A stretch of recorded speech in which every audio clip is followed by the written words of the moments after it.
Focus news 24/7 खबर एक नज़र।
हमारे श्री इंचार्ज महोदय का पदार्पण हो गया है।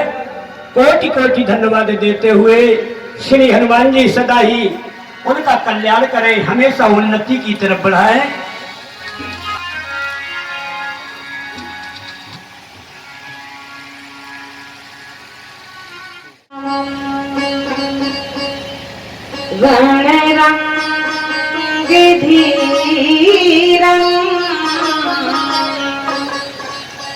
रण रंग धीरं राजीव नेत्रं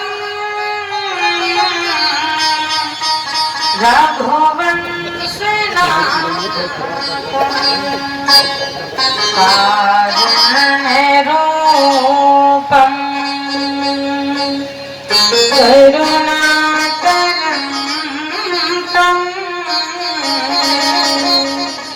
करुणाकरं तं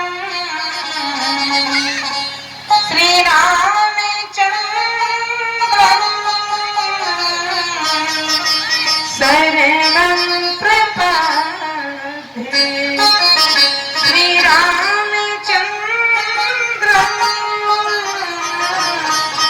शरणं प्रपद्ये। हे हनुमान विराजियो कथा होती तुम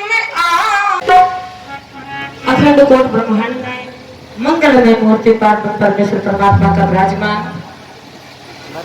मानस मंच के सभी विद्वजन, सभी संतजन और कुशल संचालक की सीट पर बैठे हुए ऐसे और हमारे परम सम्मानीय परम विद्वान, अच्छा जो सबको लेकर के चले। स्कूल में मास्टर तो बहुत होते हैं, लेकिन वो किसी एक विषय के होते हैं, और जो महाराज सबको लेकर के चलता है। कोई टीचर आज एब्सेंटी पे चला गया, नहीं आया, तो वह प्रबंधक को निभानी पड़ती हो ड्यूटी।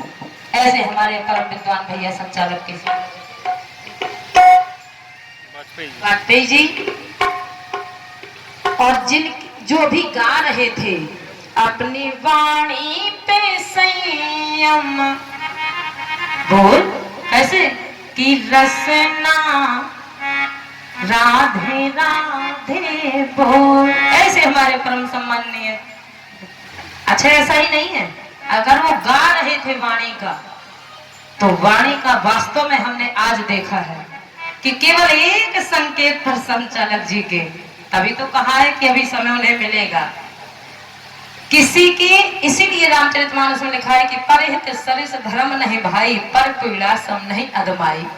किसी के कोई मन में चिंता लग जाए, बात हो, समस्या हो, तो समस्या का समाधान बस यही से पता चलता है, जो वाणी का भजन सुन रहे थे आप लोग। ऐसे हमारे परम सम्मानीय हमारे आदरणीय नामदेव जी बड़ी ही सुंदर एकाग्रवत से भजन में सबको मुक्त किए थे। श्री राम कथा के रसिक श्रोताओं, आइए इस पवित्र स्थान में बैठ करके अपने मन को एकाग्र में करने के लिए, वाणी को पवित्र करने के लिए प्रेम से भगवान का 2 बार नाम, फिर आगे हरि चर्चा। और एक आप बात और बताएं अब जैसे कोई कहने लगे कि अभी पब्लिक ही नहीं है तो क्या करोगे, किसको सुनाओगे? अरे राम राम राम, बस यही तो विडंबना है जीव के साथ में, मनुष्य के साथ में यही विडंबना है। जबकि बाबा गोस्वामी महाराज कहते हैं बड़े भाग मानस तन पावा, यानी मंदिर, जब मंदिर अपना प्रांगण ही में है, इससे बड़ा सौभाग्य और कोई नहीं हो सकता है। वैसे तो रामचरितमानस में बाबा गोस्वामी महाराज कहते हैं राम चरित सुन ओ वे के रसिया, राम लखन सीता मन बसिया, यानी हनुमान जी महाराज से अच्छा श्रोता और कोई हो ही नहीं सकता है। और फिर सोचो कि पब्लिक नहीं है, भीड़ नहीं है, यानी फिर क्या होता है कथा सुनने से? कितना आए, आकर के अपने अपने ज्ञान को धर करके चले जाएं, सुना के चले जाएं। उस कथा का लाभ ही क्या है जब ये मन में आ जाए कि पब्लिक नहीं है, श्रोता नहीं। अरे हनुमान जी महाराज से कोई अच्छा श्रोता हो सकता है? अच्छा, मानस को ही लेकर के चला जाए तो रामचरितमानस को उठा लो, चाहे श्रीमद् भागवत महापुराण को उठा लो, चाहे शिव पुराण को उठा लो, और इन्हीं को ज्यादा बड़ा मानता है लोग। और रामचरितमानस को उठाओ तो चार ही वक्ता, चार ही श्रोता, यानी बाबा गोस्वामी महाराज कहते हैं कि एक वक्ता एक श्रोता को सुना रहा है। क्या करना है पब्लिक का? वैसे तो महाराज कहा गया है कि सराफे की दुकान सराफे की दुकान होती है, सब्जी मंडी सब्जी मंडी होती है। तो अच्छा, भीड़ तो सब्जी मंडी में होती है, सराफे की दुकान पे तो नहीं होती है। और बाबा गोस्वामी महाराज कहते हैं कि हनुमान जी महाराज से अच्छा श्रोता और कोई। और फिर भोले बाबा ने मोहर लगा दी। हमारे शंकर जी महादेव जी कह रहे हैं, भोले महाराज जिनके घरों में जो सत्संग, जिससे जिन्हें सत्संग से प्रेम होता है, राम कथा के कौन है अधिकारी? बोले मैं अपनी कलम चलाता हूँ। राम कथा के और वे अधिकारी, मैं भीड़ को नहीं भेजता हूँ पंडाल में। भीड़ तो छत्ते की जब जाती है जब महाराज कुछ मिलने वाला, क्योंकि जब लास्ट समय चलता है तो प्रसाद भी लास्ट में पता चल जाता है, पहले वालों को ज्यादा मिलता है और लास्ट में महाराज अब आए हो बचा ही नहीं है। राम कथा के और वे अधिकारी और जिनका सत्संग अति प्यारे, यानी जिनके घरों में रामचरितमानस की दो दोहा प्रतिदिन पढ़े जाते हो, महाराज वही कथा पंडाल में आने का अधिकारी है। और वरना कथा में कितना जाकर के पोस्टर छपवाना, पंपलेट भरना, निमंत्रण कार्ड देना, वो कथा सुनने आते नहीं। हम तो ये तक कह देते समिति से कि पोस्टर छपवाओ ही नहीं, पंपलेट छपवाओ ही नहीं, निमंत्रण कार्ड छपवाओ ही नहीं। क्यों? बोले शादी ब्याह के छपवाओ लेकिन कथा के निमंत्रण मत छपवाओ। क्यों? बोले जितने लोगों को निमंत्रण कार्ड दिया जाता है, पोस्टर दिया जाता है कि भैया कथा शुरू हो गई है, सुन जाना, ध्यान देना, जिसके घर में आपने बड़े सम्मान के साथ कार्ड दिया होगा वही कथा सुनने नहीं आएगा। और जिसको कार्ड का पता ही ना चले उसे पता होगा कि अगली साल में कितनी डेट आती है, कथा शुरू हो गई होगी, कितनी दूर से वो चल करके पंडाल के अंदर आएगा, इसमें भगवान की कृपा है। और जिसके घर में आपने हाथ जोड़ करके कहा कि कथा शुरू हो गई, वो कथा में आने वाला नहीं है। आइए दो बार भगवान का नाम, फिर कथा पे चलते हैं। राजा राम राजा राम राजा राम राजा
रटो जल के ले नामे को नामे बड़ो शोभिकारी नामे को नामे लियो हनुमान अति बहुनेश्वर लंबे माजारी नामे के नामे करे से मुनि हर दुष्ट मचावे सबसे कलबारी प्रेम तेरे में तेरा कोने नामे को नामे बड़ो सोनेहारी नामे को नामे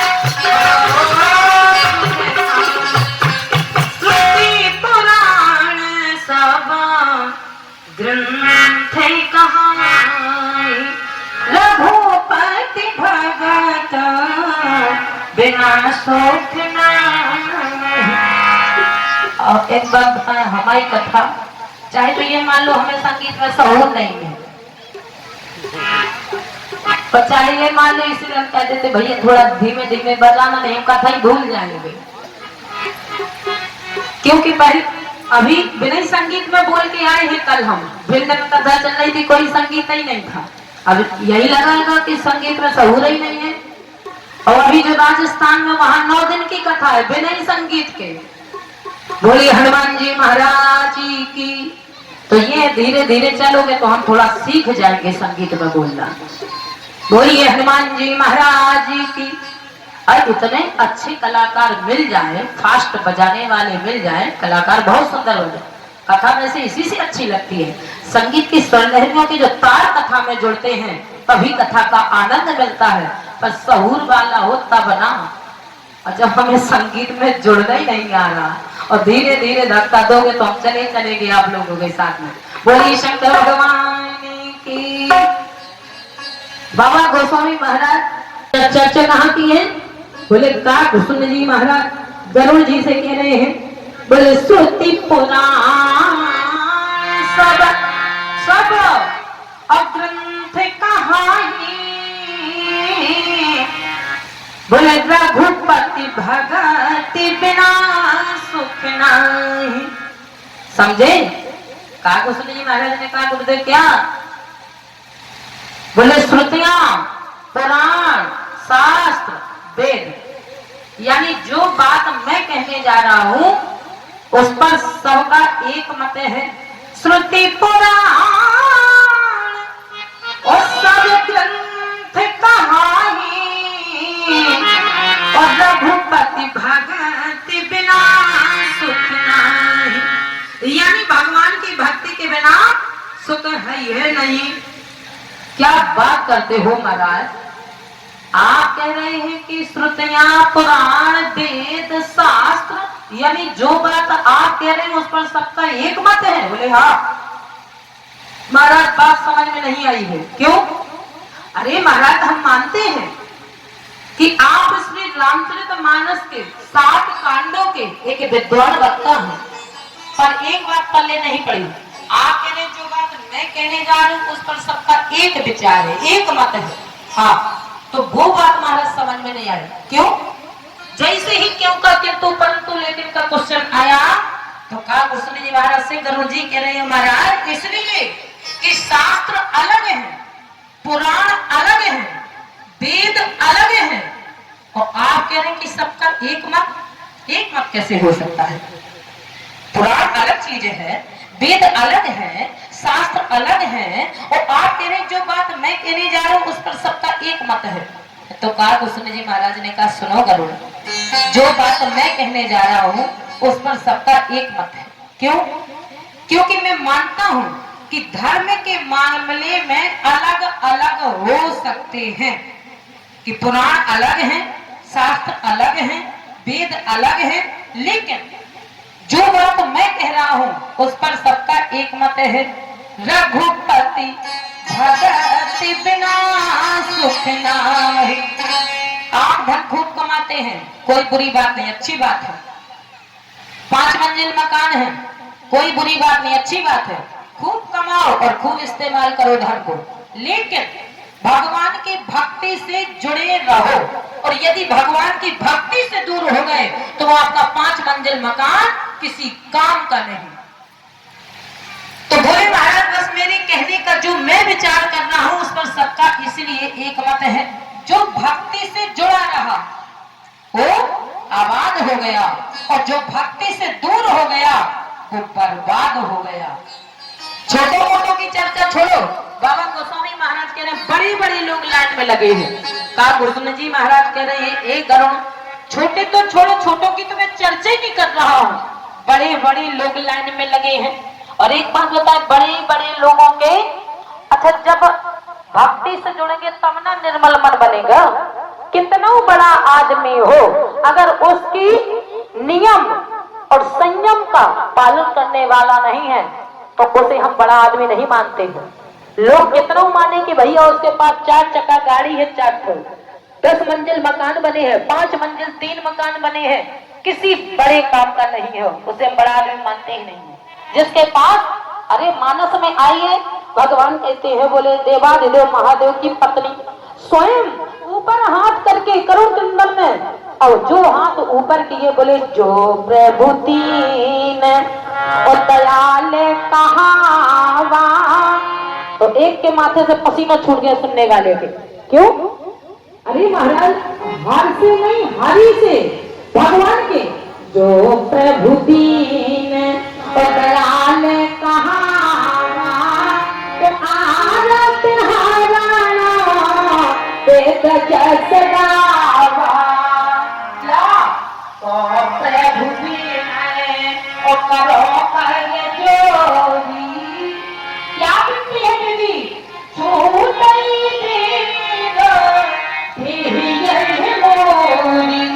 छोटों को छोड़ो, लाइन में बड़े बड़े लगे। तो बोली महाराज जब सती माता ने विनती की और विनती करके मांगा भी, तो बाबा गोस्वामी महाराज से पूछा क्या मांगा? बोले विनती करने के बाद मांग रही है, भगवान ने कहा क्या चाहिए? बोले सती मरत हरि संग वर मांगा। क्या चाहिए? बोले जन्म जन्म शिव पद अनुरागा। अच्छा हरि से नहीं, हर से नहीं मांग रही है। बाबा गोस्वामी महाराज कह रहे हर को तो छोड़ दिया और हरि से मांग रही है। अच्छा एक बात बताओ, मांगा क्या? बोले हर को मांग रही है, हरि से मांग रही है, हर को मांग रही है, हर से मांग नहीं रही। तो एक ने कहा देवी जी जब आपको हर ही चाहिए तो हर के पास चली जाओ मांगने, हरि से क्यों? बोले बात एक है, उन्होंने तो संकल्प ले लिया, यह तन सती भेंट मोहे नाही। जिसने इनकार कर दिया है महाराज वो भला मुझे स्वीकार करेगा। अब तो दीनदयाल ही एक ऐसे हैं जब आपत्ति आए तो फिर महाराज दीनदयाल की शरण में चले जाओ। और जब महाराज जब तक भगजन भक्ति से दूर रही, क्योंकि महाराज बाबा कहते हैं दूसर रति मम कथा प्रसंगा, यानी काकुसुंड जी महाराज कहते हैं कि भक्ति से जुड़े रहो। तो भक्ति दूसरी कौन सी है? बोले भगवान की कथा से जो वंचित होगा इससे अभागा और कोई हो ही नहीं सकता। अरे धन्यवाद मनाओ आपके नगर में कथा हो रही हो और आप ही कथा से वंचित। एक बात और बताए, कथा घर की सुनने से कुछ और फल होता है और कथा पंडाल के भीतर बैठ करके सुनने से कुछ और फल होता है। ये झूठी मूठी तो हम मानते हैं कि महाराज यहाँ वहां बैठ करके ऐसा हो ही नहीं सकता कि एक घड़ी आधी घड़ी आज में अपने आप और तुलसी संग साध के हरे कोट अपराध। दूर भले ही बैठ जाए आदमी लेकिन पंडाल के बाहर जो होगा वो पूरी कथा सुन ही नहीं सकता, गारंटी के साथ। क्यों? इसलिए कि वहां ऐसा फोन आता है कि उस फोन में 10 मिनट चला जाता, फिर पूछा जाए भाई साहब कथा कहाँ तक सुनी आपने? हाँ अच्छी तो बहुत थी पर ये नहीं पता चला प्रसंग कौन सा चला। और पंडाल के भीतर जो बैठेगा वो बता देगा कि आज प्रसंग कौन सा चला। बस यही बात है कथा सुनने का नाम। इसलिए भगवान कहते हैं मैं अधिकारी केवल उसे ही नियुक्त करता हूँ जो घर की छत पर बैठ करके चले। और फिर कहते हैं बाबा गोस्वामी महाराज ने लिखा है कि जो इच्छा करी हो मन माई और राम कृपा का छू तोरे लाभ नाई। ऐसे इच्छा पूरी होगी, जिंदगी में नहीं पूरी होगी। क्यों? बोले जब तक नियम पता नहीं होगा तब तक इच्छा जिंदगी में पूरी होने वाली नहीं है। और दोस्त चौपाई को दोगे, दोस्त बाबा गोस्वामी महाराज को देंगे कि बाबा ने चौपाई गलत लिखी है कि जो इच्छा करी हो मन माही राम कृपा कछु दुर्लभ नहीं। बाबा ने ऐसे ही इस व्यासपीठ से कहते इस रामचरितमानस के सामने जो पुराण खुला रखा है, इस पुराण के सामने कह रहे हैं कि यदि अगर कथा से आप वंचित होगे, अगर आपने पूरी कथा नहीं सुनी, तो शंकर जी कह रहे हैं कि आपने ठीक सुना है भावई मैट सके त्रिपुरारी, पर मैं अपनी सती की भावई को नहीं मैट सकता हूँ। क्यों? बोले इसलिए कि कथा सुनने में जब बीच में किसी के तर्क आ जाता है तो फिर महाराज मैं उसकी भावई मैटने के लिए, क्योंकि मेरे से ऊपर कोई बैठा है, वही है सोई जो नाम रचिरा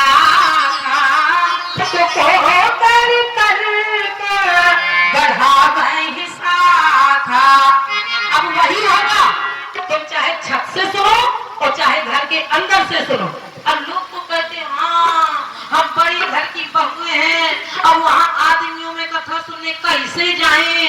तो यही तो श्रीमद् भागवत महापुराण में होगा कि महाराज जिस समय सुखदेव जी महाराज ने चलना शुरू किया और सखियां यमुना जी में स्नान कर रही थी, जैसे ही सरोवर में देखा तो महाराज सुखदेव जी महाराज तो सीधे चले गए और जब वेद व्यास जी सामने खड़े हो गए तो सखियां ने कहा महाराज अपने अपने वस्त्रों को संभाला।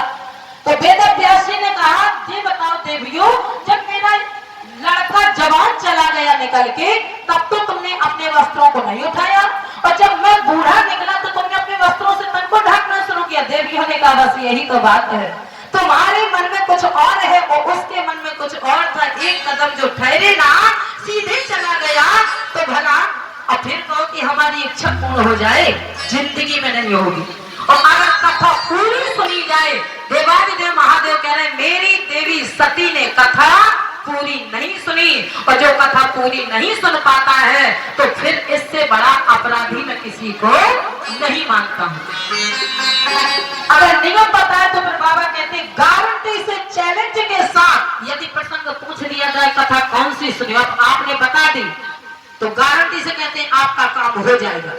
जो इच्छा, क्योंकि कथा सुन के आए हैं, कथा का फल कभी बुरा प्रभाव नहीं देती है, उसका फल आपको मिलेगा। चाकरी जैसी चाकरी ता फल तैसे दे, जैसी आपने कथा सुनी वैसा आपको फल मिलेगा। जो इच्छा करी हो मन माही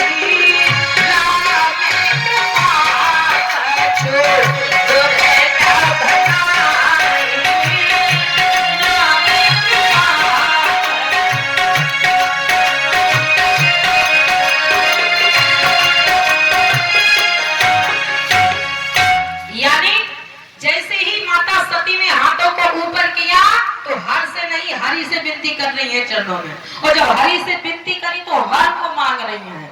भगवान ने कहा जब हर ही चाहिए तो वही चली जाती, बोले ना, दीन दयाल ही दीनों की दीनता को सुनते हैं, वरना भोले बाबा तो चेक करते हैं कि इसने कैसी कथा सुनी है, और हमने कथा नहीं सुन पाई तो यही अपराध से मेरा समय बिगड़ गया है। अब तो मैं आपके चरणों में मांग रही हूँ, चरणों सती मरते हरि संवर मारा। क्या चाहिए? बोले जन्म जन्म शिव पद अनुरागा, यानी हमें वही महादेव चाहिए जिनसे हम वंचित हो गए। एक बात और बताएं, जो भक्ति से दूर हो जाता है, दूसर रतिमम कथा प्रसंगा, दूसरी भक्ति बाबा ने कथा बताई है, और कथा से जो वंचित हो जाता है तो प्रमाण न परिवार का सुख, न पति का सुख, न बेटों का सुख, न संतान का सुख, न घर का सुख, न महल का सुख, न धन का सुख, जब तक भक्ति से दूर रहेंगे। और जो महारानी सती भक्ति से जुड़ी, हरि के पास जाकर के चरणों में प्रणाम करके विनम्र निवेदन करके भगवान को पुकारा, दोनों हाथ ऊपर के, क्योंकि महाराज मेरे पति ने मेरा परित्याग कर दिया है, अब आप ही मेरी दीनता को सुनो। और जब महाराज भक्ति से जुड़ी तो सुख मिला। बाबा गोस्वामी महाराज से पूछा, मिला? बोले पक्का मिला। वही सती माता जाकर के अगले जन्म में हिमाचल के यहाँ ते ही कारण ही में गिरी ग्रह चाई यही कारण है, गिरी ग्रह चाई चले में पारा, मति कर न पाई चले में पारा, मति कर न पाई। बाबा कहते देखा प्रमाण मिला, बोले वही सती माता ने जब भक्ति से जोड़ना शुरू किया तो फिर सुख मिला। किसका? बोले मकान का, पति का, संतान का, बेटों का, बहुओं का, और तो छोड़ो, बाबा गोस्वामी महाराज कह रहे हैं नातियों तक का सुख मिला, शुभ और लाभ। जो भक्ति से दूर होता है फिर वो देवादिदेव महादेव की पत्नी क्यों ना हो, जीवन दुखी चला जाएगा। जीवन ही दुखी नहीं जाएगा, मौत ब्याज में मिलती है। और अगर भक्ति से जुड़ जाते हैं तो फिर महाराज सबका सुख भोग कर ही श्रुति पुराण सब ग्रंथ कहाई, रघुपति भगति बिना सुख नहीं। यानी छोटे मोटे नहीं है, रामचरितमानस में लाइन लगी है। एक दिन जाकर के महाराज मनु महाराज ने भी जब जाकर के तपस्या की है तो ऊपर हाथ कर लिए, कर ही आहार और साथ फल कंदा, उसमें नहीं ब्रह्म सच्चिदानंदा। जिसने ही अगुण भक्ति को प्राप्त करना चाहा और भगवान को पुकारना चाहा तो भगवान मिले, ऐसे नहीं मिले। मनु महाराज ने कहा, बोले महाराज जैसे ही सामने प्रकट हो गए, भगवान ने कहा बोलो मनु महाराज मैं तुम्हारी तपस्या से प्रसन्न हूँ, क्या चाहिए?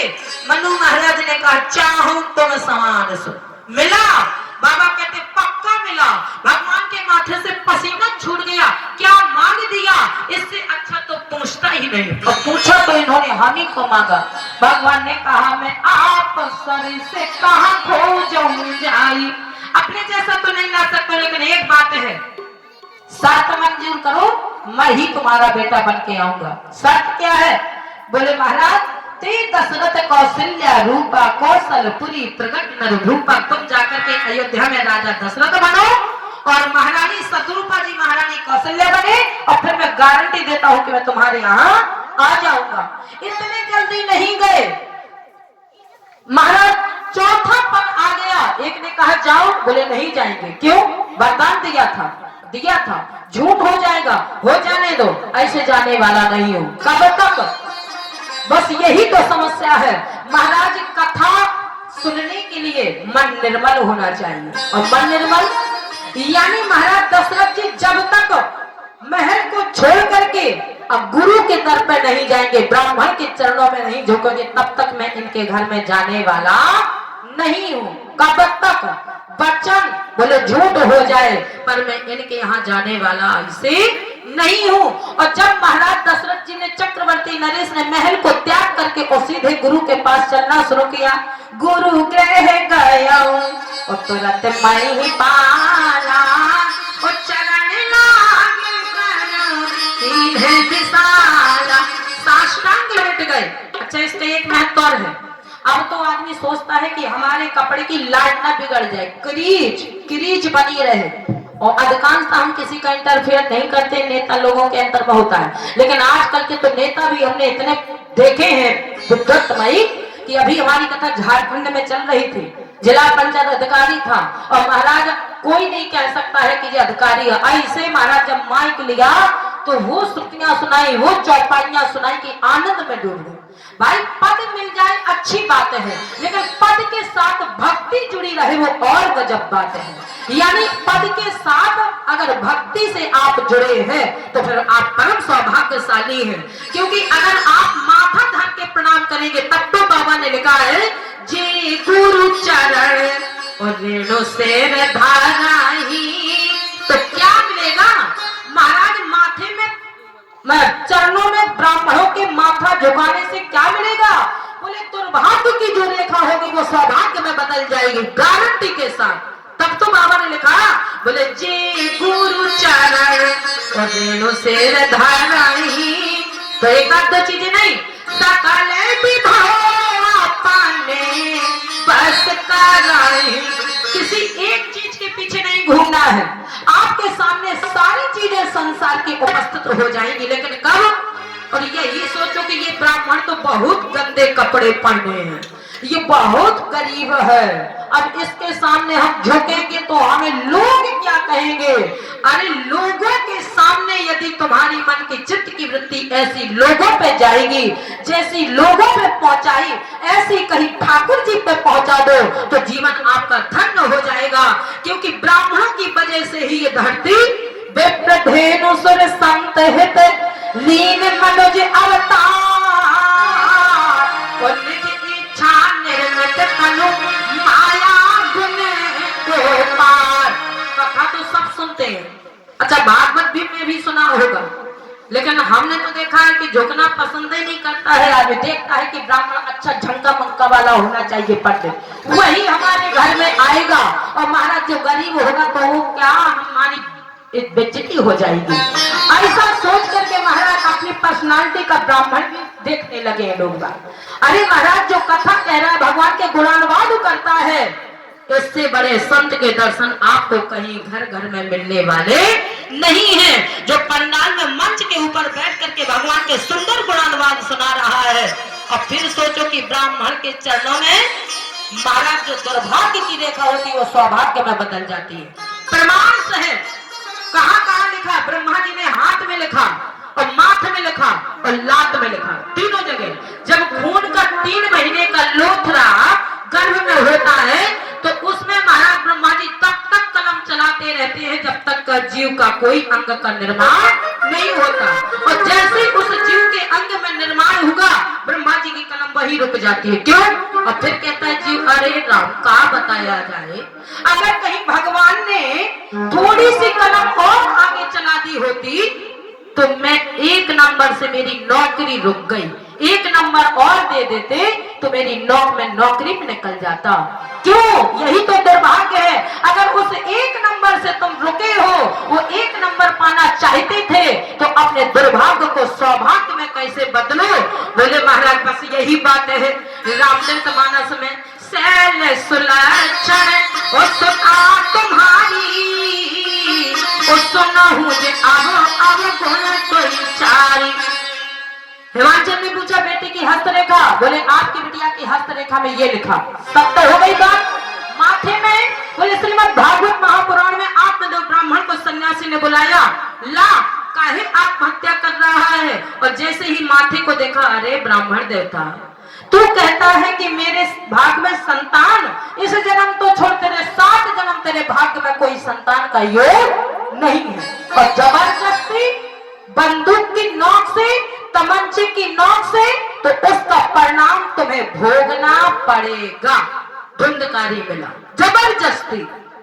जब हमारा भाग ऐसा है तो अपने भाग को संतोष में रखो या फिर अपने भाग को दुर्भाग्य से सौभाग्य में बदलने का प्रयास करो। और लात में बोले आगे परा और गीधे पति देखा, प्राणों को रोके हैं, प्राणों को निकलने नहीं दे रहा। क्यों? किसके सहारे? बोले भगवान राम का भजन, बोले ना तो भगवान के पीताम्बर का, बोले ना तो भगवान के मुखारविंद का दर्शन, बोले ना तो भगवान के चरणों का दर्शन, बोले ना तो फिर प्राणों को किसके बल पे रोके? बोले सुमिरत राम चरण रति रेखा। चरणों में जो भाग लिखा है ब्रह्मा जी ने लात के नीचे, उस भगवान की रेखा को जप करके पक्षीराज जटायु ने अपने प्राणों को नहीं छोड़ा। बस यही बात है, लिखने वाले ने लिखी थी कहानी तेरे हाथ में और बात में और लात में। लिखने वाले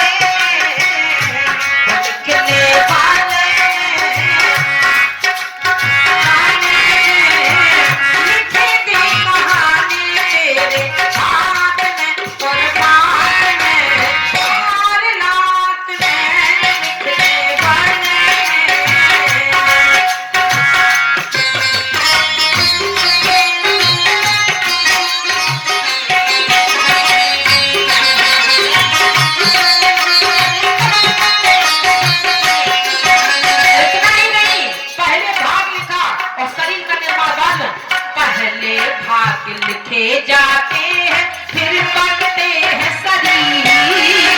पहले हाथ के जाते हैं फिर बनते हैं शरीर। हाथ लिखे से सुख पाता है, हाथ लिखे से तीर लिखने वाले लिखी दी कहानी मेरे हाथ में और हाथ में और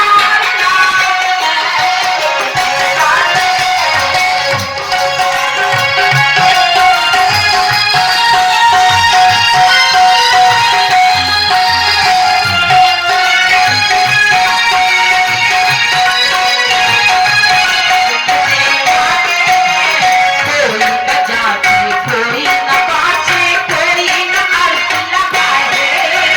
कोई न जागे कोई न बाजे कोई न अर्थ लगाए। जोई जोई लिखा सोई जीव भोगे, जोई जोई लिखा सोई जीव भोगे। लेकिन अक्षर झूठ न जाए, लेकिन अक्षर झूठ न जाए।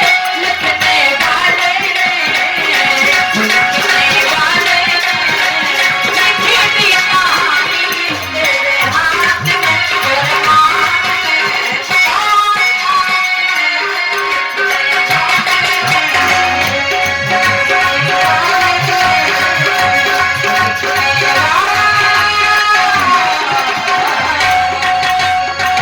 इसलिए अपने सौभाग्य को बनाए रखो, दुर्भाग्य में अपने जीवन को मत नष्ट करो।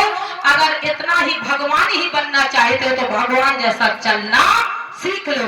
भगवान कृष्ण ने सुदामा को किस तरह से सम्मान दिया है। एक ब्राह्मण के वहां चरणों में झुकने से आप महाराज कहेंगे कि हाँ वास्तव में सब कुछ है तो ब्राह्मण के चरणों में है और कहीं कुछ नहीं है। चाहे आप कितना शुद्ध घी के सवा मन का लड्डू चढ़ाओ, चाहे 5 किलो चढ़ाओ, कहीं कुछ होने वाला नहीं है। भगवान कहते हैं जिस पत्थर की मूर्ति में किसी ब्राह्मण के बालक ने प्राण प्रतिष्ठा की है मैं उससे प्रसन्न होने वाला नहीं हूँ। शास्त्र कहता है, हम नहीं कह रहे हैं। और जिस मूर्ति में मैंने प्राण प्रतिष्ठा डाली है उस मूर्ति की आंख से तुम आंसू निकलवाओगे, जीवन में सुखी नहीं हो पाओगे। क्योंकि महाराज उस मंदिर में जो पत्थर की मूर्ति है उसमें तुम्हारे लड़कों ने ब्राह्मण ने जाकर के काशी में पाठ पठन करके और प्राण प्रतिष्ठा कराई है। पर जिस चलती फिरती मूर्ति में मैंने प्राणों को डाला है उस मूर्ति को सीए राम मैं और सब जग जानी और करहु प्रणाम जोर जुग पानी। यदि आप ब्राह्मण के चरणों में झुके तो फिर भगवान कृष्ण का यही संदेश, हमारे राघुराई जी का, राम जी का यही संदेश, सबसे पहले ब्राह्मण को मानो तो फिर आपको मंदिर में 5 किलो लड्डू चढ़ाने की कोई आवश्यकता नहीं है। भगवान कहते निर्मल मन जन सोमह पावा। लेकिन निर्मल किसे मानूंगा? निर्मल मैं उसे मानूंगा कि मेरी चलती फिरती मूर्ति की आंख से आंसू ना निकले। निर्मल मन जन सोमह पावा। जिंदगी में मोह कपट छल क्षेत्र न भावा। इन्हीं शब्दों के साथ अपनी वाणी को विराम करेंगे। बोलिए सियावर रामचंद्र की, बोलिए हनुमान जी महाराज की, बोलिए चित्रकूट। लेकिन उन्हें संगीत की जरूरत भी नहीं है, वो स्वयं संगीत है। उनकी वाणी में वो खनक है, वो माधुर्य है, वो रस है, वो स्वयं पूर्ण है। और देखिए बड़ी सुंदर परिभाषा दी उन्होंने कि सुख का एक ही मूल है। आप बहुत बड़ी 10 करोड़ की कोठी बनवाकर